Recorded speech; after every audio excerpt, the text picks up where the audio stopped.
Teksa tregu i hidrokarbureve në botë ka nisur të stabilizohet, e njëjta gjë nuk mund të thuhet për në Shqipëri.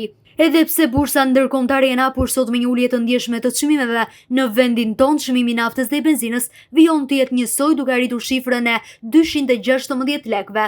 Lidhur me këtë situatë shqetësuese, e cila vijon prej disa ditësh tashmë, është bërë një reagim zyrtar nga Konfindustria, e cila ka kërkuar ndërhyrjen e menjëhershme të rregullatorëve të qeverisë në 4 drejtime, duke specifikuar se së pari bara e taksave duhet të ulet me të paktën 15%, duke sjellë kështu ndikim në të paktën 20 lekë për litër ulje në çmimin me pakicë. Mëtej është kërkuar dhe ngritja e bordit të transparencës, si dhe një kontroll i menjëhershëm i cilësisë së karburanteve. Dhe në përfundim është kërkuar ndërhyrje edhe për luftën kundër kontrabandës së karburanteve.